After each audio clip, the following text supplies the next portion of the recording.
Hi, my name is Dr. Maeva Clark, and I help parents and caregivers of children with neurodivergent children find emotional support while they are guiding their children to find meaningful friendships that where they are celebrated and not just tolerated.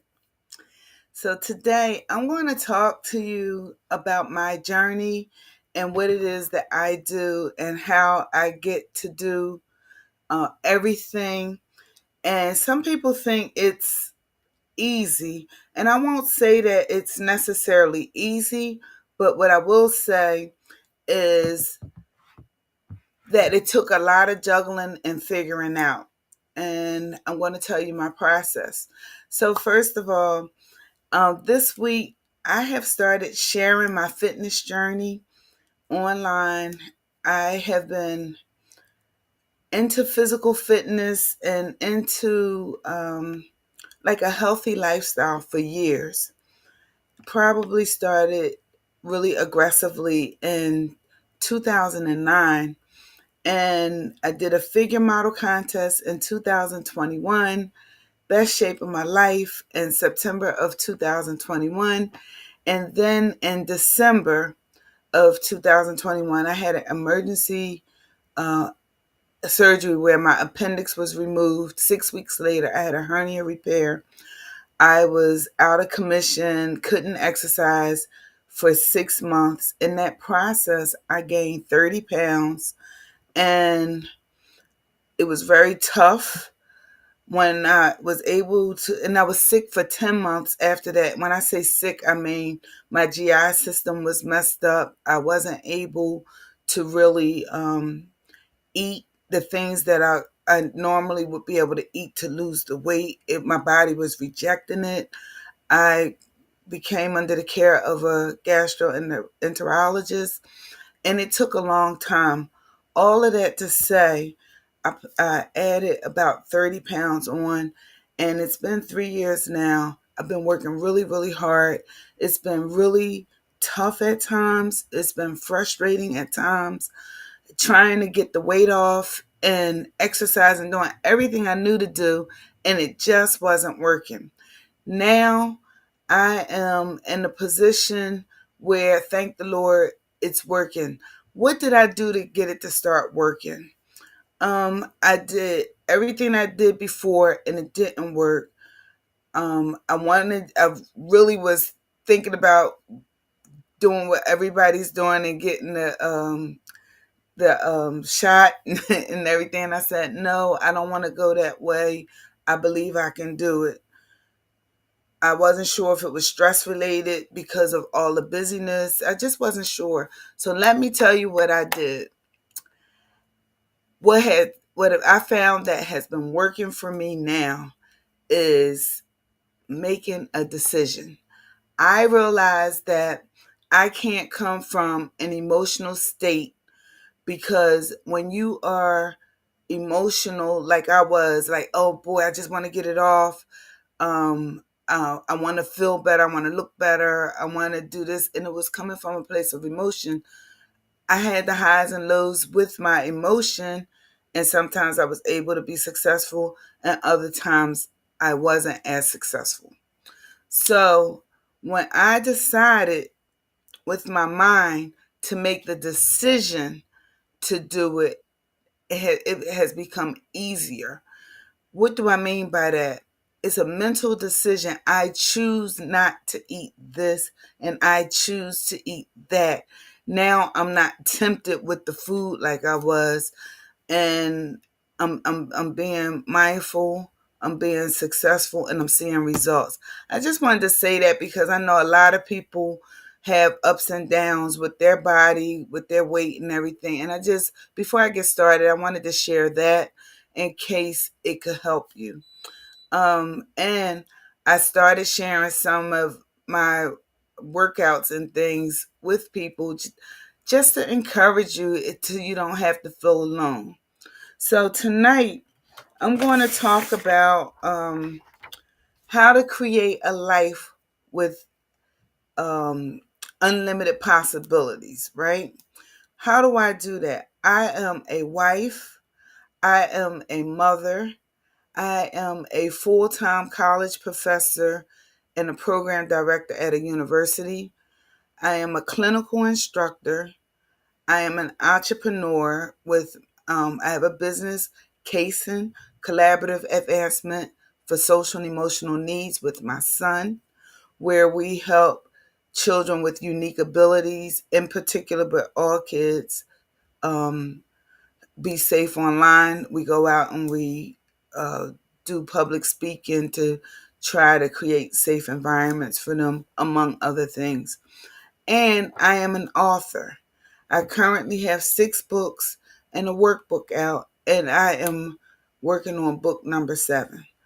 I don't feel stressed the vast majority of the time, and I'm able to still work out and balance it all. How do I do that? How did I get here? Well, it wasn't easy and it wasn't overnight. I'm going to start off by telling you where I was before and then how I got to be where I am now. The first thing I want to tell you is I used to think I needed to be perfect. I strived for perfection. When I strive for perfection, when I strive to be perfect, I often felt overwhelmed. I felt guilty because I didn't feel like I was hitting the mark. I felt like I wasn't good enough because I wasn't perfect. And I usually was left feeling like I left stuff on the table. One day in I think it was the end of 2019, I was frustrated. I was working 2 jobs. I wasn't sure what I was doing. Um, at this one time, I was just overwhelmed, completely stressed out. And I remember hearing the voice of God, and He said to me, "You don't have to," He said, "My Ava, you don't have to be perfect. It's not about perfection, it's about progression." And He went on to say, perfection is a lie. And perfection is nothing more than pride. And pride comes from the enemy.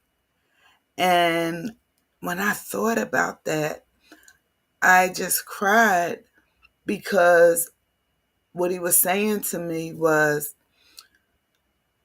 when you think you need to be perfect and everything, and it's nothing more than pride, but that is meant to paralyze you. That's meant to keep you down. That's meant to again keep you in this place where you won't even begin to try because you think you if you aren't perfect to start, you're not going to try, so to keep you stuck. And that's where the lie comes in. And what I realized after that is I didn't need to put that much pressure on myself because it's unobtainable. I'm never going to be perfect. You're never going to be perfect because we're human and humans are flawed. We live in a fallen, flawed world. So if you don't need to be perfect, what is it then? What should we be striving for? So now I realize I don't need to be perfect because perfection is a lie. I need to be excellent. I don't need to be perfection. I need to be strive for excellence.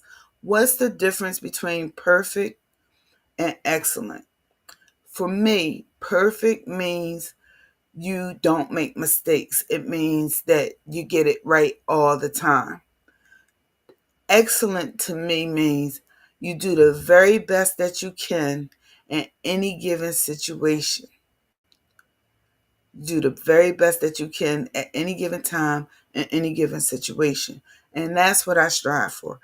I strive to be better than I was before But if I fall short of being perfect, I'm good. I'm okay with that. So that's the first thing that I wanted to say, that, has helped me. Another thing that has helped me is to find balance. And I told you, and at the end of 21 and in the beginning of 22, I had two surgeries 6 weeks apart.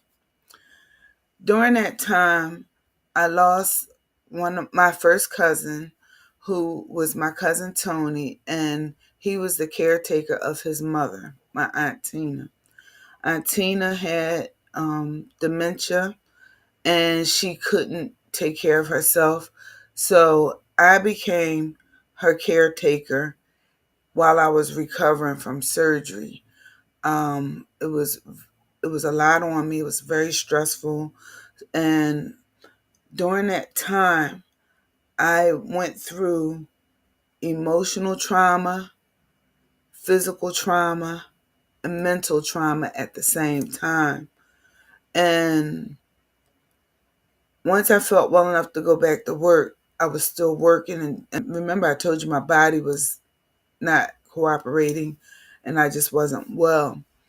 Well, Aunt Tina passed away in April. And when she passed away, I was completely like just burnt out. And I told my husband that I needed to take a break. And I went to a hotel for a weekend just by myself, um, like 15 minutes from home, but I just needed a clear space, clear head. And what I didn't realize is that weekend probably saved my sanity. And while I was there, I spent time in prayer. I spent time specifically with the Lord. And I downloaded the book Balance by Pastor Teray Roberts. That book was so powerful for me that weekend, and that alone time was so powerful because what it allowed me to do was it allowed me to empty out my cup. It allowed me to be vulnerable. It allowed me to tap into myself. It allowed me to see that I really was on fumes and I really didn't have anything left. And that's when I heard God say to me that I don't know how close I was to losing my mind. Those are not words you want to hear.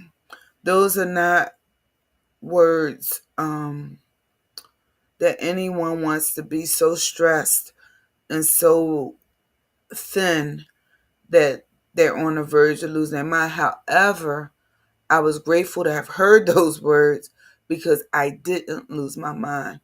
And that with the book Balance really helped me grab hold of myself. And it took me to a new level. I already knew I didn't need to be perfect, but now I know I need to be balanced. And so that was another pivotal moment for me, to be balanced. And then later, I had yet another revelation. And this revelation this time was God said, "My Ava, I have given you a lot, but I have graced you for it." I said, "Okay.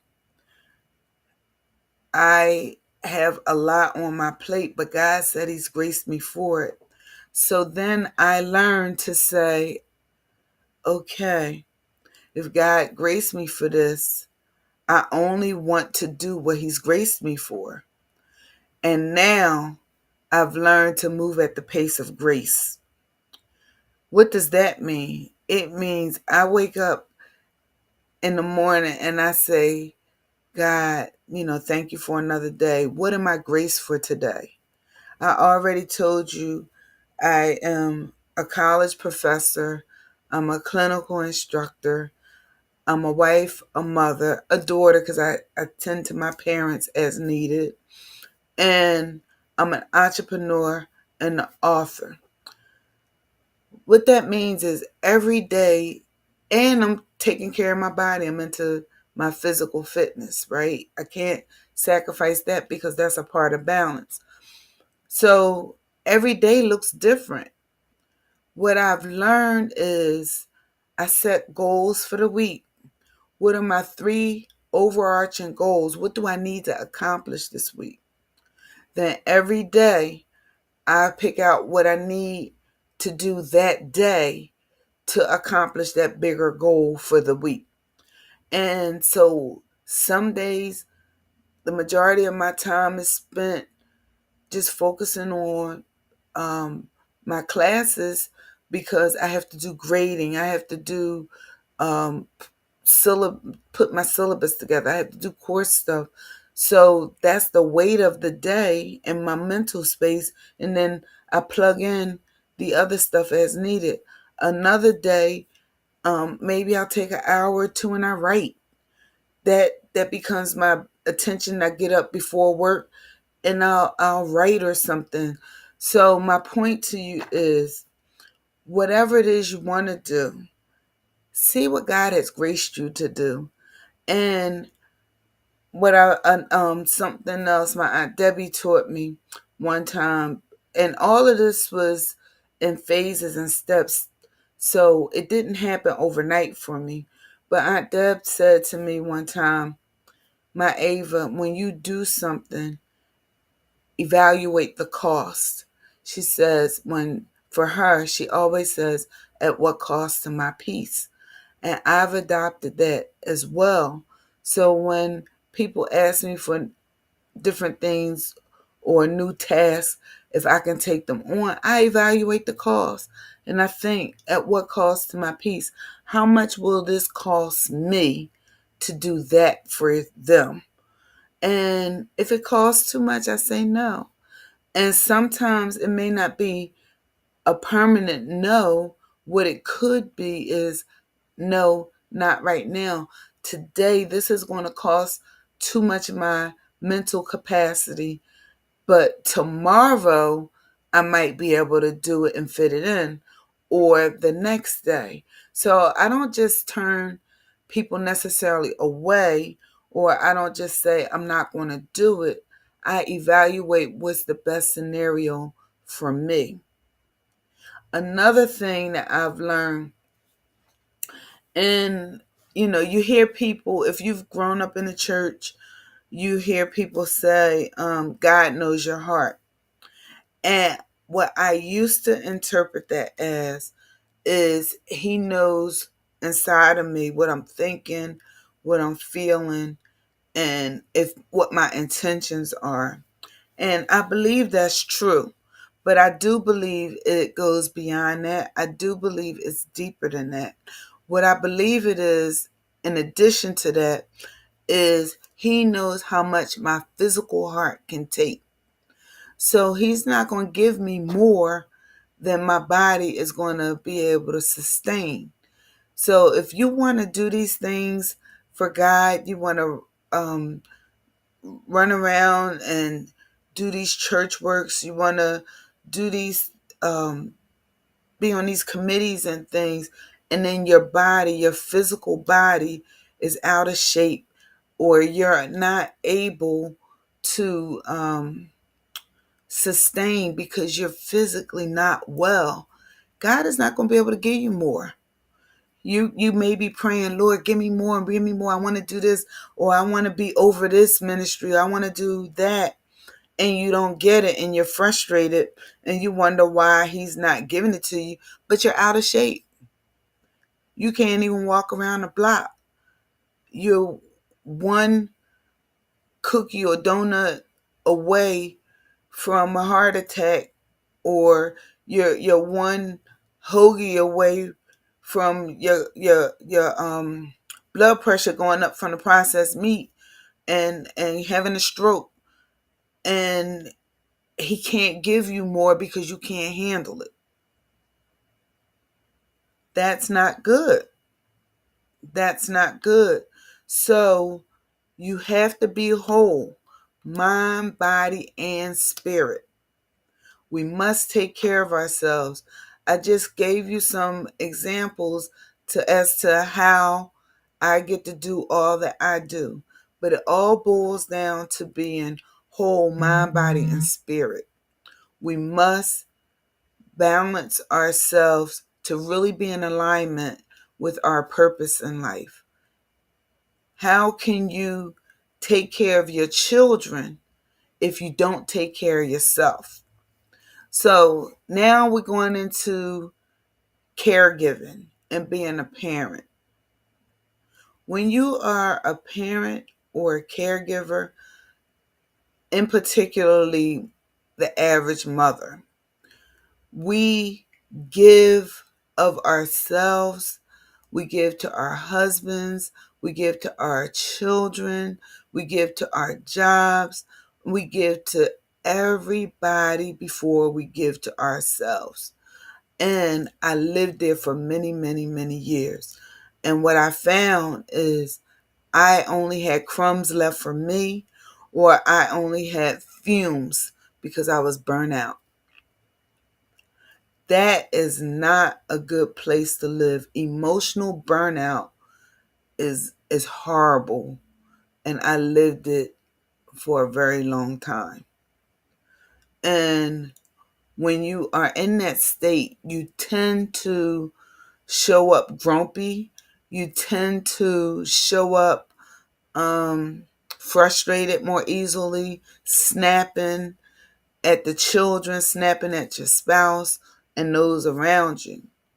So if you want to know how to determine if you're feeling burnout, if you have children and they do something every day or often and it doesn't bother you, but this one particular day they do it and you're frustrated or you're upset and you're bothered by it, then it's not them, it's you.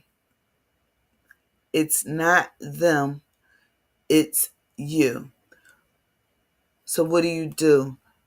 Now you need to tap into yourself and think, what do I need right now?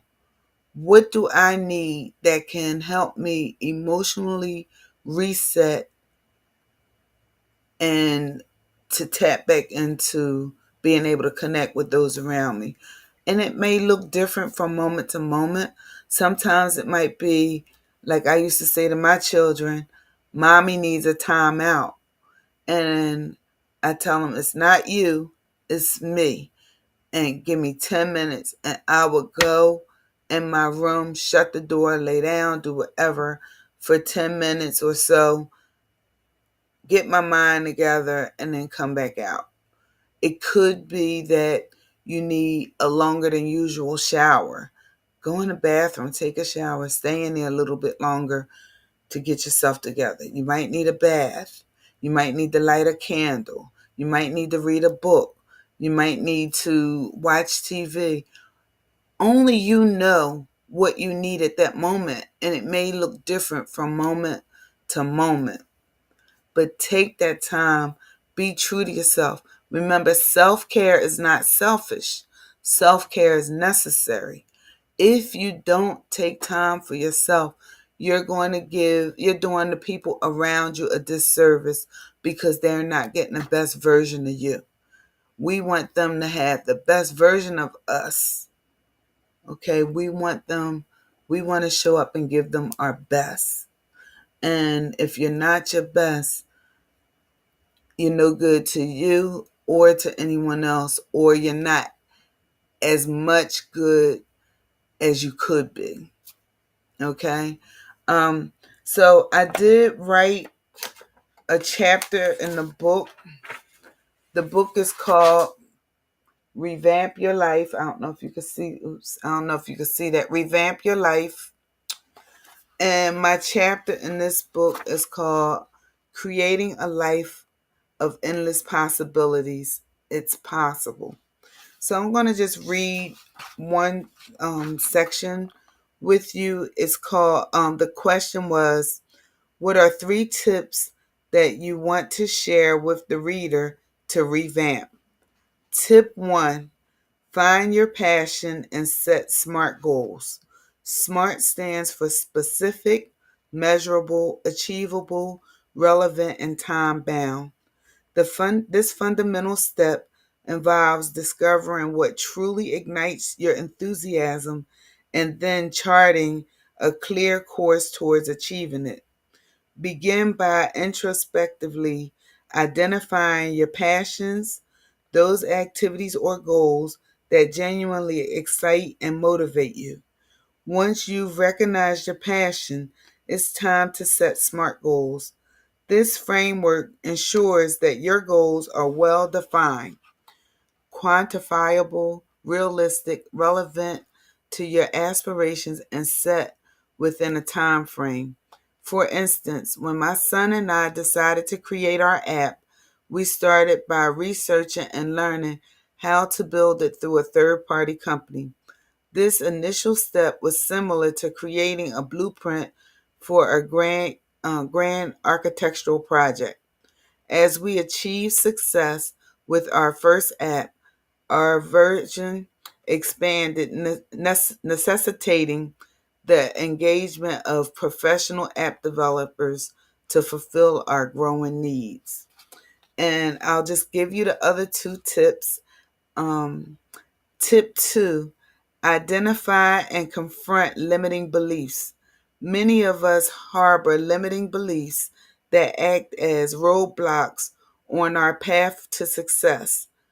These beliefs, often deeply ingrained, can include notions such as not having enough time, self doubt, or even a fear of succeeding.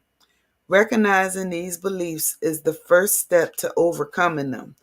To illustrate, during the 2020 pandemic, I enrolled in a Tony Robbins seminar that proved transformative.